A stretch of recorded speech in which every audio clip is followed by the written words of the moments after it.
Deus, que mais uma vez nós nos reunimos como igreja, como noiva do Senhor, amém? Queridos, eu tenho algo muito especial da parte do Senhor para compartilhar com vocês. Tenho certeza que Deus vai falar conosco nessa noite através da sua palavra. Gostaria que você se atentasse nesse momento, esquecesse de tudo que está acontecendo lá fora e que você não perdesse nem um segundo sequer daquilo que Deus quer falar conosco nessa noite. Amém? Eu quero conversar com vocês essa noite, queridos, sobre algo muito especial que Deus falou comigo e algo muito importante para as nossas vidas. Você já parou para pensar a respeito de quem são os nossos inimigos hoje? Já parou para pensar e listar quem são esses inimigos? Nós sabemos que Satanás e seus demônios são os nossos inimigos. Isso fica muito claro em toda a história bíblica, isso fica muito claro em tudo aquilo que já aconteceu na história, tudo aquilo que já aconteceu. Para aqueles que entendem um pouco sobre batalha espiritual, sobre o mundo espiritual, nós sabemos que a todo momento a palavra de Deus diz que o inimigo das nossas almas, Satanás, ele anda ao nosso derredor, rugindo como um leão, procurando aqueles a que ele possa tragar. Nós sabemos também que o sistema desse mundo, ele é o nosso inimigo. Quando nós olhamos, querido, de uma forma mais abrangente, de uma forma mais aberta para tudo que está acontecendo nesses tempos, para todas as promessas de Deus que estão se cumprindo na Bíblia, tudo aquilo que já está acontecendo há anos, nós percebemos que o mundo, ele é o nosso inimigo. Mas existe um desses inimigos, e talvez o mais sutil deles, ou talvez um dos mais perigosos, que muitas vezes nós não nos atentamos. Sabe qual que é o nome desse inimigo? Esse inimigo tem um nome de distrações.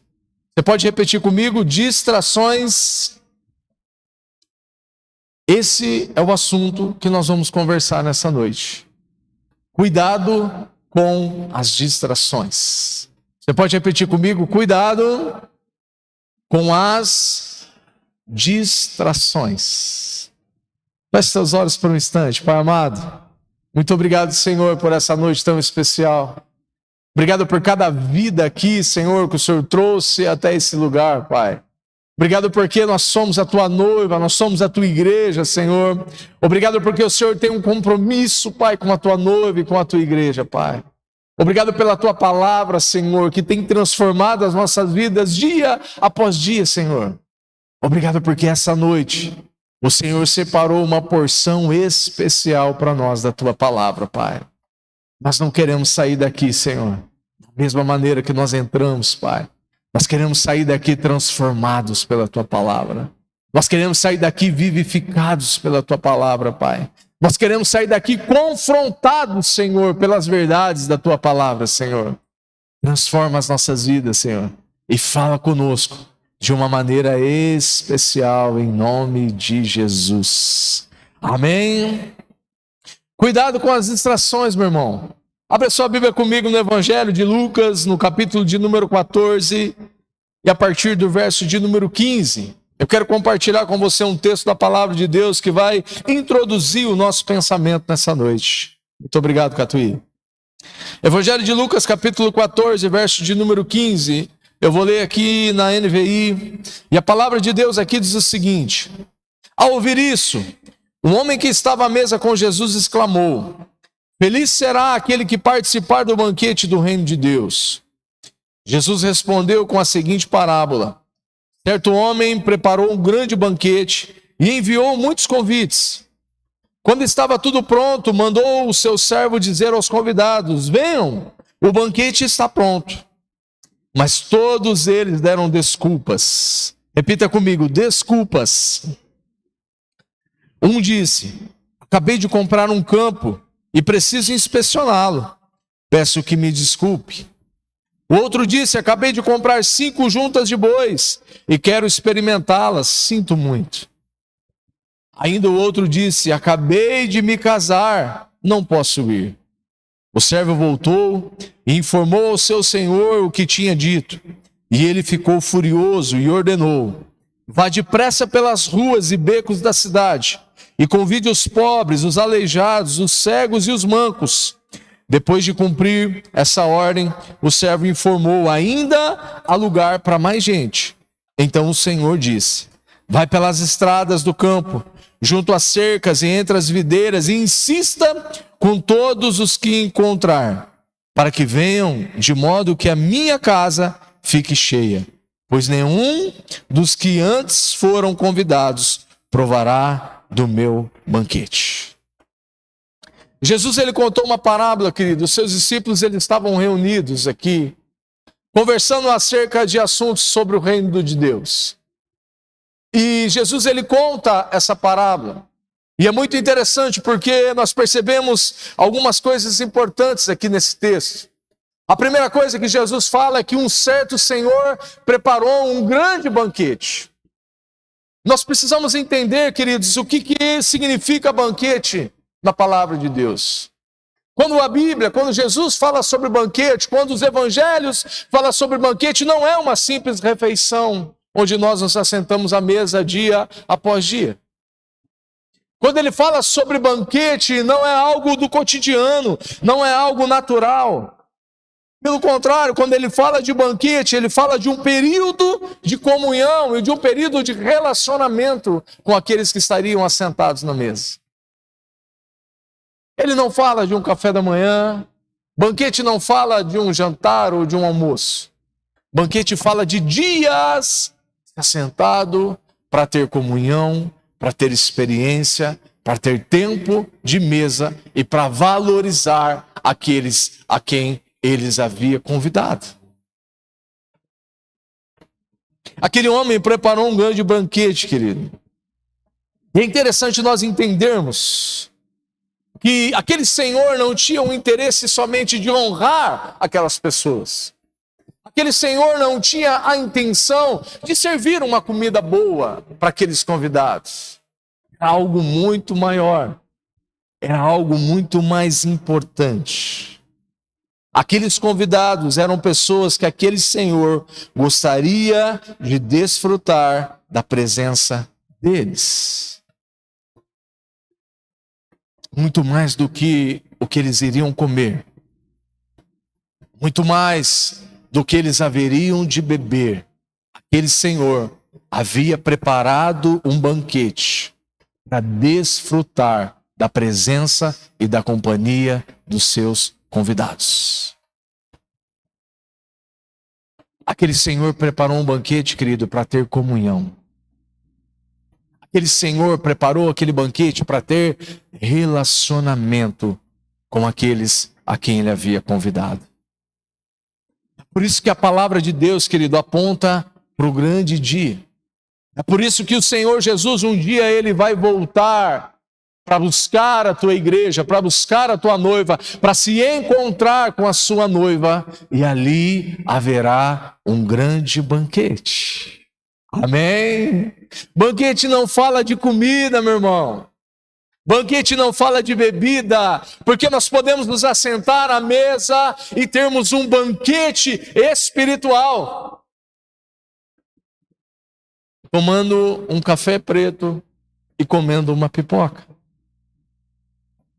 E às vezes em outros lugares nós podemos nos assentar nas mesas com talvez as comidas mais caras que nós nunca havíamos conhecido.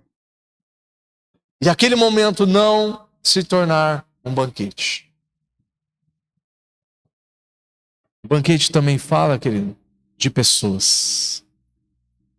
O banquete não era banquete por causa da comida. O banquete não era banquete por causa do lugar. O banquete não era banquete por causa da mesa. O banquete era banquete por causa das pessoas a quem o Senhor havia convidado.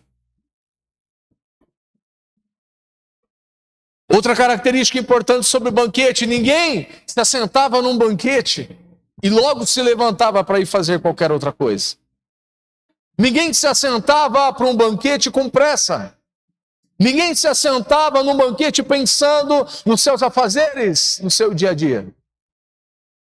Aquelas pessoas eram convidadas e eles se assentavam para esse banquete e passavam ali dias na presença daquele Senhor.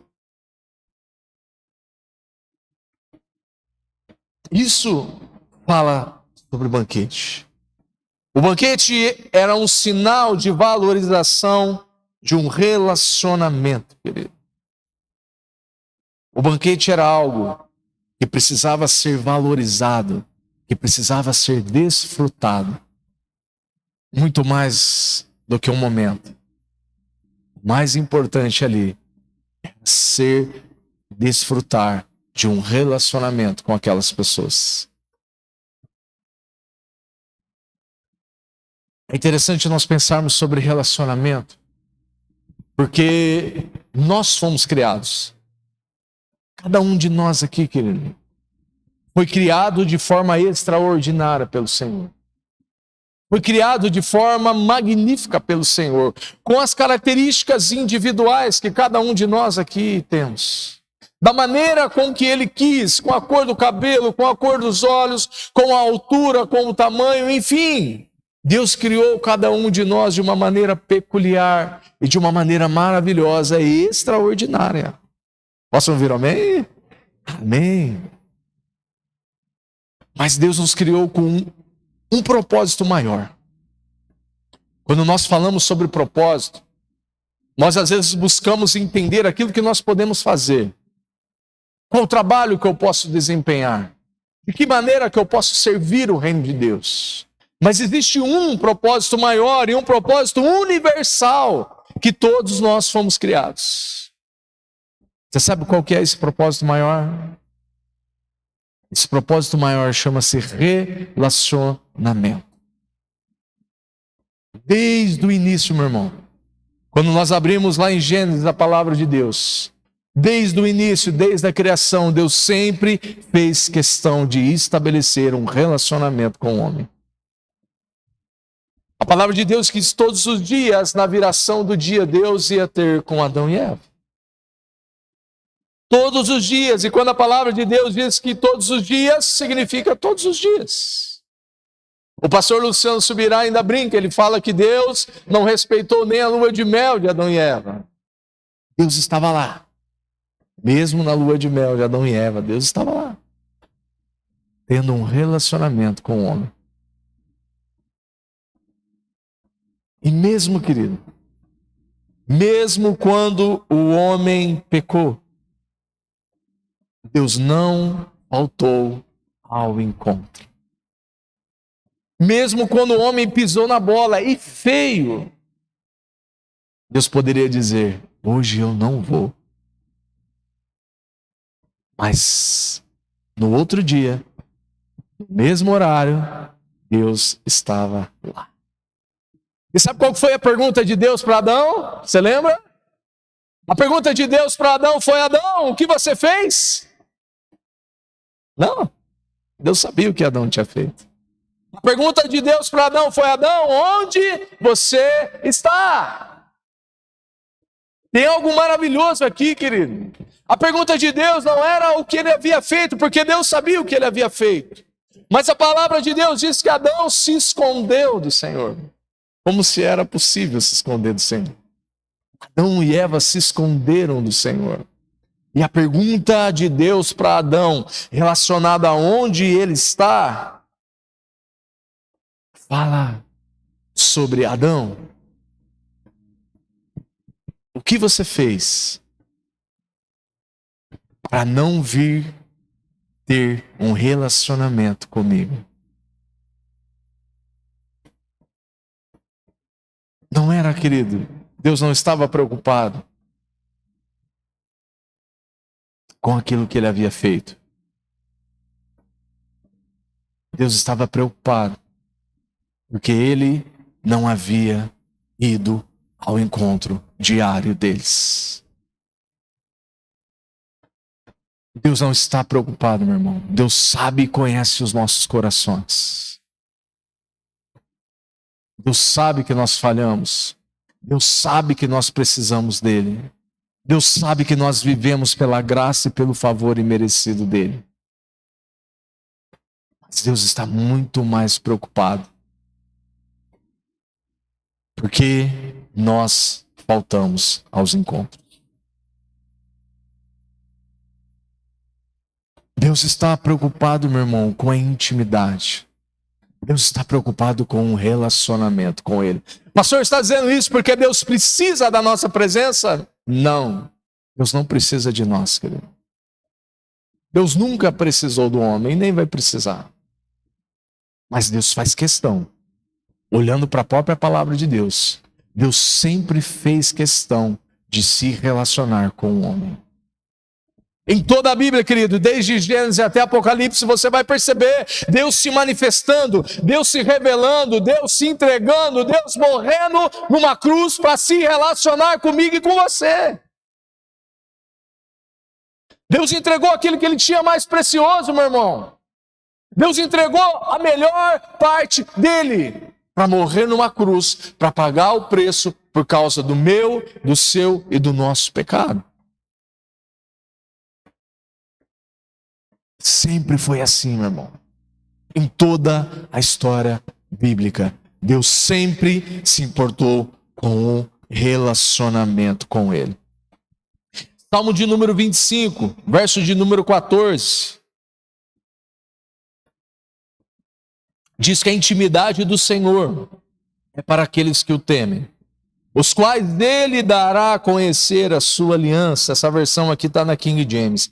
A intimidade do Senhor, querido, é para aqueles que o temem. E Ele, aos quais Ele dará a conhecer a sua aliança.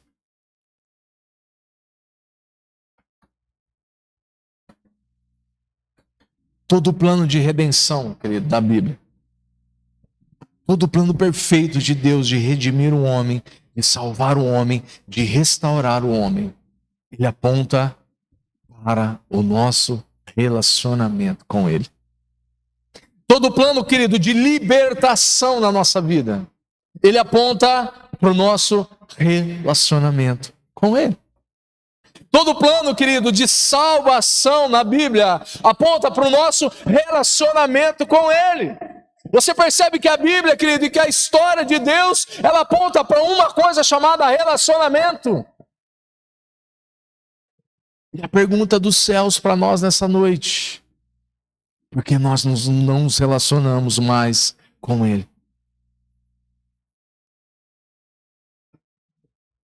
Se tudo que Ele fez, meu irmão, se tudo que Ele pagou o preço por nós, entregando o seu próprio Filho, foi para que nós tenhamos acesso a Ele. Foi para que nós não fôssemos fulminados na presença dEle. Foi para que hoje o véu fosse rasgado e nós entrássemos no Santo dos Santos, assim como nós cantamos aqui nessa noite. Nós não precisamos mais, querido, de um sacerdote que ia uma vez por ano e matava um animal para pagar em partes os pecados daquele povo. Não, querido. Jesus foi o sacrifício perfeito por nós. Amém? Jesus foi o sacrifício perfeito pela minha e pela sua vida. Sabe, a palavra de Deus diz que nós podemos entrar com confiança, querido. Nós podemos adentrar na presença dEle com confiança, porque o preço já foi pago. Hoje nós podemos entrar e ser íntimos dEle dia após dia. Quando nós falamos entrar na presença dEle, hoje nós não entramos mais, hoje nós permanecemos na presença dEle durante todo momento. No tempo do sacerdote, ele teria que adentrar na presença de Deus. Hoje não, hoje nós estamos na presença dEle a todo momento, amém? Estamos trabalhando, querido, estamos trabalhando na presença dEle. Estamos em casa com os nossos filhos assistindo um filme, um desenho.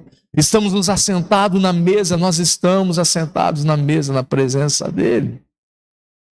Uau, isso é fantástico, meu irmão.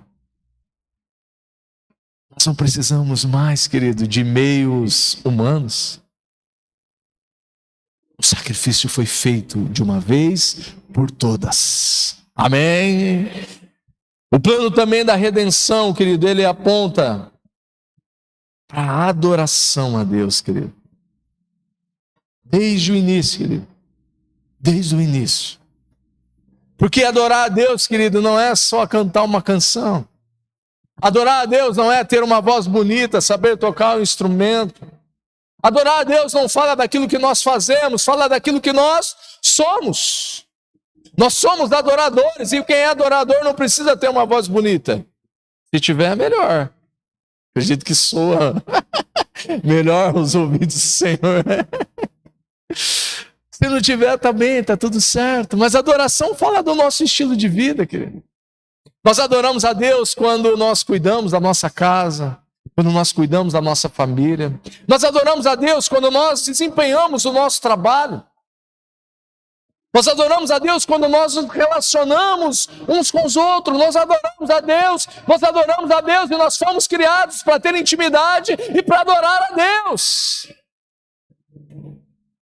Sabe qual que é um exemplo fantástico disso, meu irmão? Lá em Êxodo, no capítulo 5, quando Moisés chega diante de Faraó. E Faraó é uma figura, querido, do nosso inimigo. É uma figura de Satanás no Antigo Testamento. Quando Moisés chega diante de Faraó para trazer uma mensagem de Deus, e a mensagem de Deus através de Moisés era: deixa o meu povo ir para me adorar. E sabe o que Faraó fez? A palavra diz que Faraó endureceu o coração. E ele disse: esse povo deve estar muito ocioso. Dá mais trabalho para esse povo. Aumenta, duplica, triplica, quadriplica o trabalho desse povo. Que eles não tenham tempo de adorar o Senhor, o seu Deus. Meu irmão, isso parece tão real para os nossos dias de hoje. Isso parece tão real para os nossos dias, querido. Isso parece tão real para nós nos dias de hoje, querido. Sabe, muitas vezes nós estamos sendo distraídos por coisas boas. Nós estamos sendo distraídos, querido, por coisas que não são pecado. Distração não fala de pecado. Pecado é pecado. Mas distração é algo que não é pecado.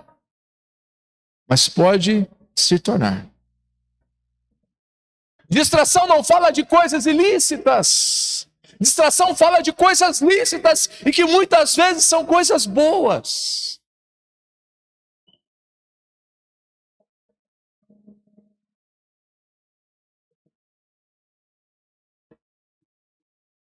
Mais trabalho, querido, para aquele povo. Mais trabalho para aquele povo. Eles não tenham tempo de adorar o seu Deus. Sabe, meu irmão, muitas vezes o que o mundo e o sistema têm feito conosco é isso. Mais trabalho, mais cansaço, mais enfado. Para que a gente não tenha tempo com a nossa família, que a gente não tenha tempo de adorar a Deus junto com os nossos irmãos na igreja. Mais trabalho, mais trabalho, mais trabalho. Nós precisamos conquistar, nós precisamos conquistar. Essa é a mensagem que mais se fala hoje. Se você tem um carro X, você precisa do carro Y. Se você tem uma casa X, você precisa da casa Y. Se você não tem, você precisa trabalhar, trabalhar, trabalhar, trabalhar, trabalhar. Presta atenção, meu irmão. Presta atenção, meu irmão. Pastor, você está falando que o trabalho não é bom? Não, o trabalho é uma bênção, querido. O trabalho é uma bênção, o trabalho é de Deus para nós. Só que se nós não percebermos, se nós não nos atentarmos até aquilo que é bom, como o trabalho, pode se tornar uma pedra de tropeço nas nossas vidas. Como hoje, o trabalho se tornou uma pedra de tropeço para muitos homens e mulheres de Deus.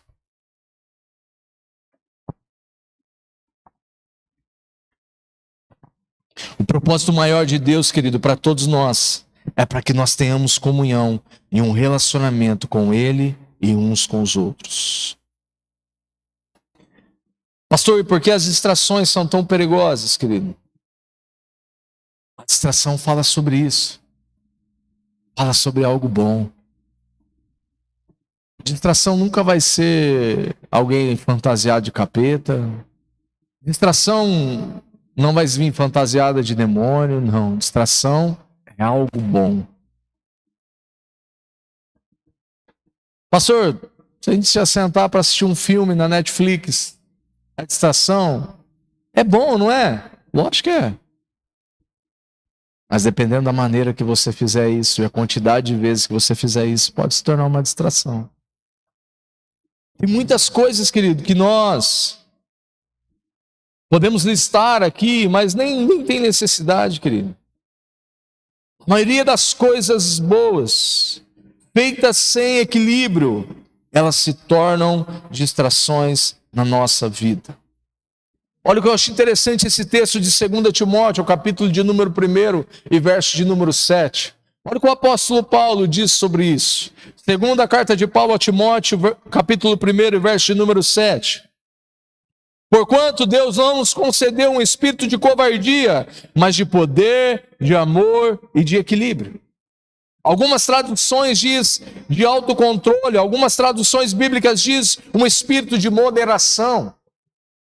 Eu conversava algumas semanas atrás com o nosso pastor, com o pastor Ideu, justamente sobre isso num tempo de discipulado. Querido, como os afazeres, as coisas aumentaram no nosso tempo. Nós podemos falar sobre algumas coisas aqui que são relevantes para nós. Que são coisas boas, como o cuidado do corpo, por exemplo. Cuidar do corpo é algo ruim? Claro que não, cara, é muito bom. Você fazer uma academia é algo ruim? Não é, é algo legal. Para quem gosta, é algo legal. Você correr, você praticar um exercício físico, é algo ruim? Não é, é excelente. Você andar de bicicleta, pedalar, para quem gosta, é algo ruim? Claro que não, é algo bom. Você jogar futebol, para quem sabe jogar, é bom. Para quem às vezes não sabe, não seja tão bom assim. Mas é algo bom, é algo prazeroso, não é, Catuí? Quem gosta é algo bom, mas pode ser uma distração. Tudo que nós fazemos, querido, de forma desequilibrada, tudo que nós empregamos mais força para fazer do que para adorar a Deus, se torna uma distração na nossa vida. Se nós empenharmos a nossa vida toda, os nossos esforços, o nosso tempo, que é precioso, em somente cuidar do nosso corpo, e não investirmos tempo em tempo de devocional, em oração, em vida da igreja, aquele cuidado com o corpo se torna uma distração na nossa vida. Aí nós podemos listar, querido, muitas outras coisas. Pastor, eu não gosto de negócio de esporte, não, pastor. Eu gosto de sentar e maratonar uma série. Eu, particularmente, não é muito a minha praia. Mas eu sei que tem gente que gosta. É ruim? Não é. Para quem gosta, passa tempo ali e tal. Mas pode ser uma distração. O negócio vai ficando bom, e você quer assistir mais um capítulo, e você quer, e vai embora, cara. Vai embora. Se torna uma distração. Vamos para o texto, querido. O Evangelho de Lucas fala daquele banquete que aquele Senhor preparou. E aqui nós vemos 3 exemplos de 3 homens que deram 3 desculpas. O primeiro homem, ele recebeu o convite daquele servo do Senhor.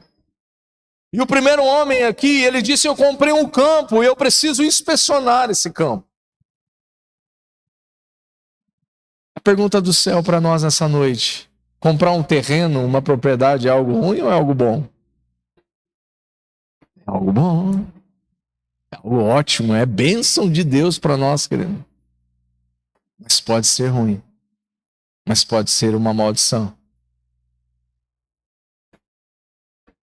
Mas pode se tornar maldição quando essa propriedade, ela toma o lugar de Deus nos nossos corações.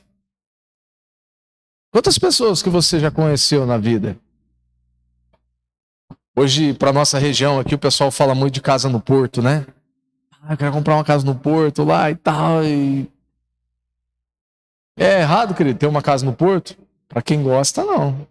É legal. Se você tiver, convida nós para passar um final de semana lá, nós vamos. Com muito prazer, depois nós volta pro culto à noite, tá? Mas quantas pessoas que você conhece ou que você já ouviu história de que comprou uma casa e aos finais de semana ia pro Porto, e aí já no domingo já não estava mais na igreja, aí já... E por aí vai, querido. Aqui, o Senhor Jesus está nos mostrando algo muito interessante, querido. Aquele homem disse: eu comprei um campo e eu preciso inspecionar, me desculpe, mas não vou estar presente no banquete que o Senhor preparou.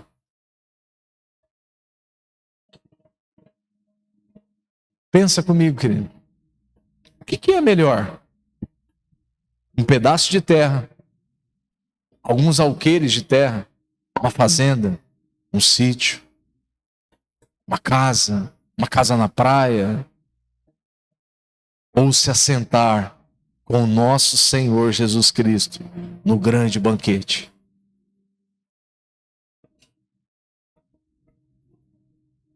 Uma casa, um terreno, uma fazenda, um sítio fica pequenininho, querido, quando nós olhamos para as coisas que são eternas. Amém? Esse homem, ele falou: eu comprei, agora eu preciso lá inspecionar. Aquilo que era bênção, querido, se tornou maldição na vida desse homem. Aquilo que talvez era até resposta de oração na vida desse homem, se tornou uma maldição na vida dele. E quantas coisas que nós oramos a Deus, pedindo a Deus: Deus me dá isso, Deus eu preciso disso. E quando Deus deu, aquilo roubou o lugar dele dentro do nosso coração. Pode ser um relacionamento, meu irmão. Estamos falando de coisas materiais, mas pode ser um relacionamento. Pode ser um filho. Pode ser uma casa. Pode ser um trabalho. E por aí vai.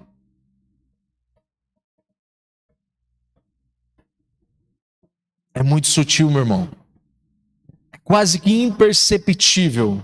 Mas tudo aquilo que toma lugar, o tempo de Deus nas nossas vidas, não é bênção. Tudo aquilo que tem roubado, querido, o nosso tempo, a sós com o Senhor, não é bênção. Tudo aquilo que tem tentado, querido, nos enganar, ludibriar, com uma capa bonita, com um nome bonito. Tem muitas coisas hoje, querido, na nossa vida que são coisas bonitas, coisas prazerosas, mas que têm levado homens e mulheres de Deus para longe da presença de Deus, para longe da intimidade, para longe da comunhão, para longe da adoração a Deus. Distrações são coisas boas colocadas em lugares errados em nosso coração. Uma definição simples sobre distração. Sabe quem tem o poder de colocar essas coisas em lugares errados ou lugares certos? Somos nós. Deus nos deu tudo aquilo aqui nessa terra. Tudo que nós temos, querido, nós estamos administrando como mordomos fiéis a Deus. A casa que nós temos, o carro que nós temos, a família que nós temos, o trabalho que nós temos, tudo foi Deus que nos deu. Nós estamos aqui como mordomos, administrando, como administradores fiéis daquilo que Deus tem confiado nas nossas mãos. Nós temos o poder de escolha. Ou nós colocamos as coisas que Deus nos deu nos seus devidos lugares, ou nós colocamos as coisas que Deus nos deu como lugar principal na nossa vida. E quando nós colocamos as coisas nos lugares que não são delas, nós caímos, nós erramos o alvo, nós pecamos. Distrações, eu vou repetir, são coisas boas colocadas em lugares errados em nosso coração. O segundo homem, a segunda desculpa, ele disse: eu comprei 5 juntas de bois. Para nós hoje isso não faz muito sentido. Mas pensa comigo, olhando para a palavra de Deus. Nós estamos falando de um tempo que não existia maquinário agrícola. Nós estamos falando de um tempo que não existia tecnologia, que não existia trator, que não existia colheitadeira, que tudo era feito na mão, que tudo era feito na força dos bois. Aquele homem disse: eu comprei 5 juntas de bois e eu preciso testar essas juntas de bois. Sabe o que significava essas 5 juntas de bois? Significava um aumento na produção daquele agricultor. Significava um aumento na rentabilidade daquele agricultor. E agora eu falo para você, alguém que quer aumentar o seu ganho, alguém que quer aumentar a sua produtividade, é algo ruim? Não, é algo bom, meu irmão. Talvez aquele agricultor, pastor Paulo, poderia até ofertar mais na igreja com essas 5 juntas de bois, não é, pastor Rosana? Poderia até dizimar mais, abençoar mais pessoas com o seu ganho. Aquele homem disse: eu comprei as 5 juntas de bois e eu preciso inspecionar. Desculpa, mas não posso estar presente no banquete. Pensa comigo, querido. O que são alguns 1.000 ou milhões de reais em uma conta bancária? Perto de uma eternidade com o nosso Senhor Jesus Cristo. Não é nada, querido. É ruim? Não é ruim. É bom. Mas pode ser ruim também. Quantas pessoas, querido, que talvez você já conheceu nessa vida, quantas histórias que você já conheceu de pessoas riquíssimas, milionárias, bilionárias, que chegam um momento da vida delas e elas dizem: eu tenho dinheiro, mas eu não tenho paz. Eu tenho dinheiro, mas eu não tenho sossego.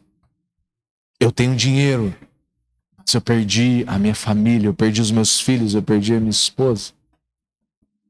Essa é a história, querido, de muitos homens, de muitas mulheres que têm muito dinheiro nos dias de hoje. Existem muitas pessoas bem alinhadas com Deus. Ótimo. Mas existem muitos necessitando da graça e do favor de Deus. Terceiro homem.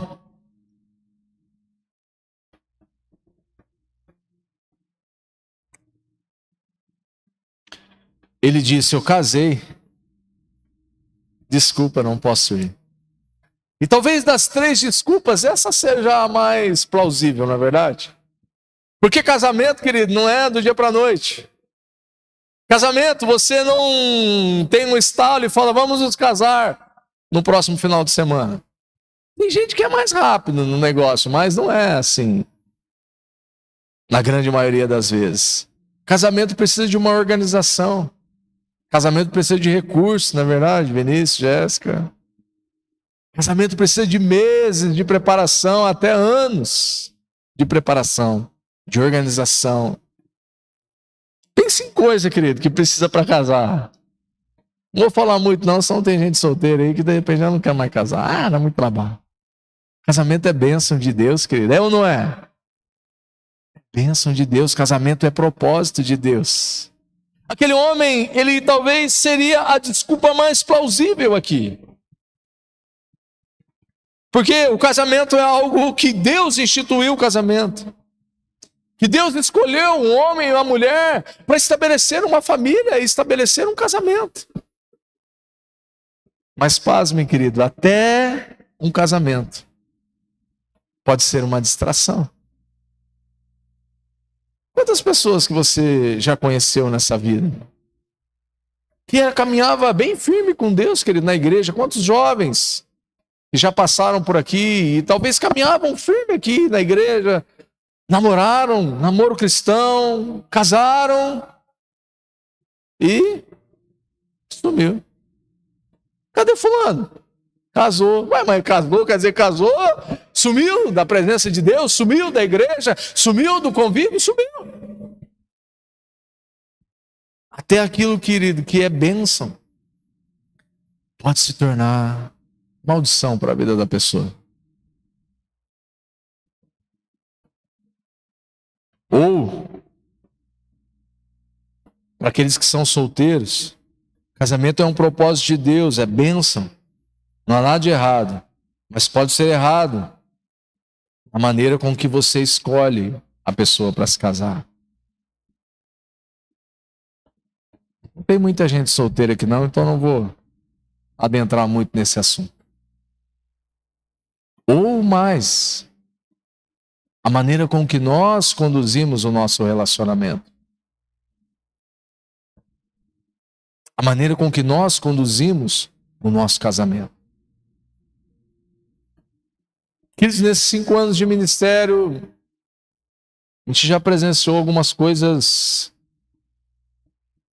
bem tristes assim em relação a relacionamento, a casamento. Em uma dessas ocasiões, assim, eu fui num lugar, fui numa casa, conversar com o casal e pensa num ambiente terrível, querido. Xingamento pra cá, xingamento pra lá, agressão verbal daqui, agressão verbal dali. Pensa num negócio terrível, terrível, terrível. Sabe qual foi a primeira coisa que eu pensei naquele dia? Eu falei, Deus não está nesse lugar. Querido, pensa numa opressão, num lugar terrível. Terrível, terrível, terrível. A maneira com que nós conduzimos, meu irmão, minha irmã, você que é casado, o nosso casamento, pode ser bênção, mas também não pode ser bênção. Casamento é algo de Deus, instituído por Deus. Mas pode se tornar, querido, uma pedra de tropeço para muitas pessoas. Pode se tornar uma distração quando nós não conduzimos ela da maneira com que Deus tem nos ensinado através da palavra dele. Quantas coisas corretas, lícitas, ocupam os lugares de importância que não deveriam. Esse é um sinal de que estamos perdendo nas distrações. Ou estamos se perdendo nas distrações.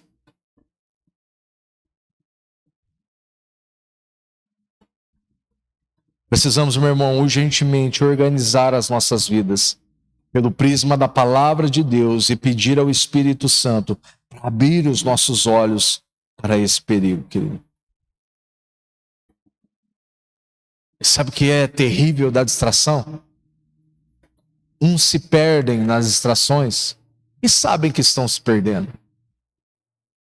Conscientemente, a pessoa sabe que ela está indo para o buraco e ela vai. Nós não entendemos, mas é realidade. Algumas estão se perdendo, estão se afastando da presença de Deus e não estão percebendo. Porque estão sendo levadas pelas distrações da vida. Estão sendo governadas pelas distrações do nosso dia a dia. Estão sendo governadas pelas coisas lícitas, que são boas, mas que podem ser distrações que nos afastam da comunhão e da adoração a Deus. Outras, meu irmão, se perderam e nem perceberam. Quando viu, já estava no fundo do buraco, no fundo do poço. Tem gente que nós nos encontramos e você, não sei se você já pensou isso. Como pôde acontecer isso com fulano? A pessoa estava aqui, adorando a Deus, servindo a Deus, pregando a palavra de Deus, fazendo a vontade de Deus. E de repente,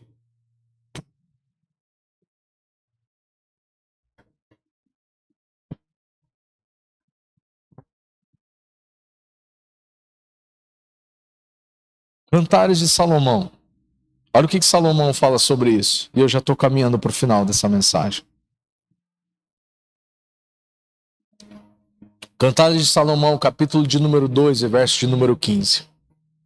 Esse texto tem uma aplicação muito interessante para as nossas vidas. Cantares 2,15 diz assim: peguem todas as raposinhas antes que elas destruam o vinhedo do amor, pois as videiras estão em flor. O contexto que Salomão estava falando aqui é um contexto mais romântico. Mas nós podemos aplicar isso, querido, fazer uma aplicação em relação às distrações. Você sabe por que Salomão estava falando sobre as raposas e as raposinhas? Primeiro, porque as raposas, elas comiam dos frutos do vinhedo. Elas comiam dos frutos das plantações. E já as raposinhas, elas se alimentavam das flores das plantações. E todos nós sabemos que se não há flores, não há frutos. As raposinhas são mais perigosas do que as raposas maiores. Ninguém tropeça em pedra grande antes de tropeçar nas pedras pequenas. Tudo começa pequeno. Nenhuma distração, querido, é algo miraculoso. São coisas pequenas no nosso dia a dia. São situações, são palavras, são pensamentos, são ações pequenas no nosso dia a dia. E muitas vezes nos roubam daquilo que é mais precioso. Nos roubam da presença, da adoração a Deus, para aquilo que nós fomos criados.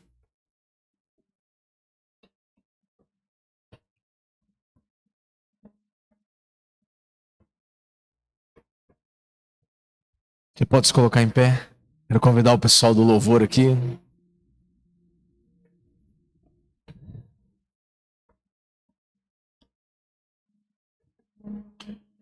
Todos nós conhecemos, meu irmão, a história de Marta e Maria. Jesus, quando chega na casa daquelas mulheres e do seu irmão, Jesus vê Marta toda agitada de um lado para o outro, Marta preparando a janta ali, ou o almoço, ou a refeição para Jesus e seus discípulos. E a palavra ali diz que Maria, ela se assenta aos pés de Jesus e ela passa a ouvir Jesus ali. Sabe o que é interessante? Que algumas versões diz que Jesus, ele ora para Marta e diz: Marta, Marta, você anda preocupada e distraída com tantas coisas.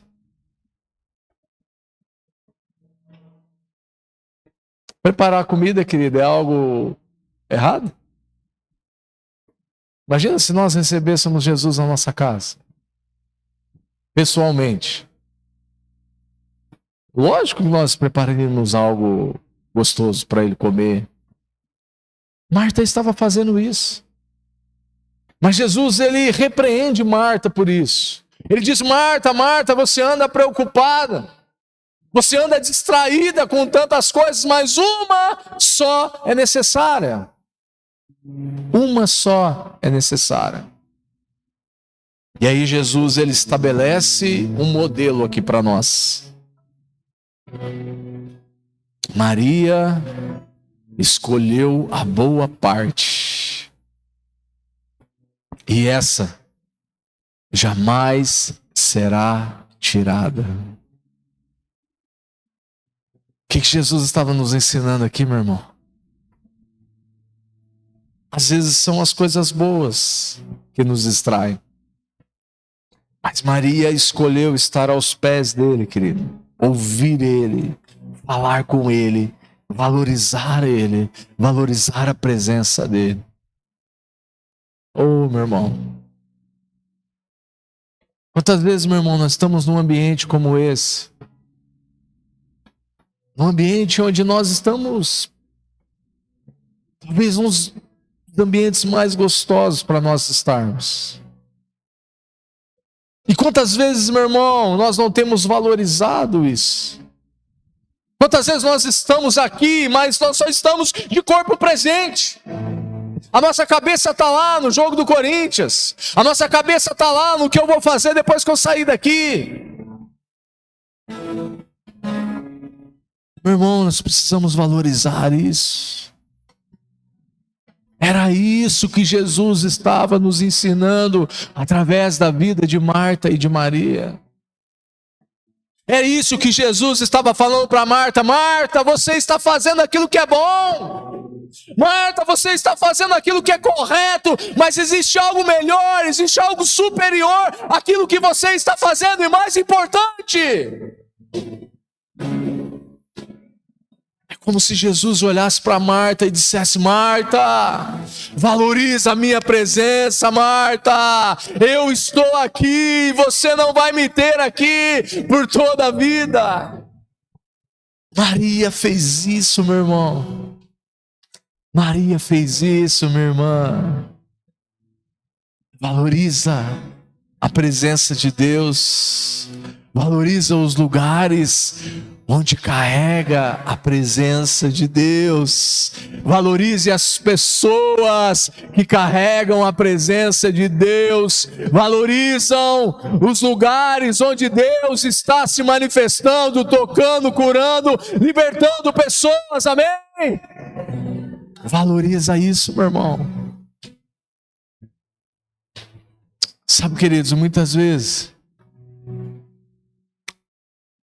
eu tenho percebido algo e eu ouvi algo meditando nessa mensagem e isso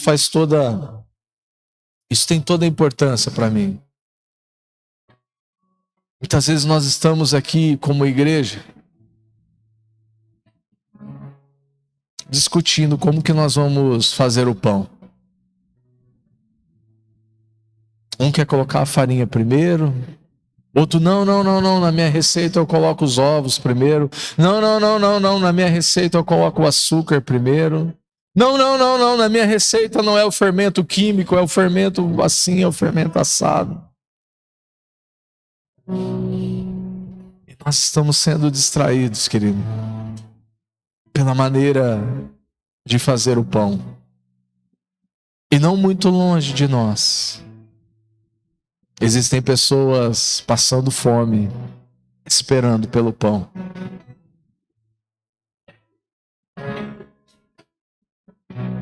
Tome cuidado, meu irmão. Tome cuidado, minha irmã, com as distrações que esse mundo, que Satanás e seus demônios têm oferecido a nós. Até coisas boas, coisas lícitas, podem se tornar as distrações. Você pode se colocar em pé nesse momento? Vamos adorar a Deus juntos.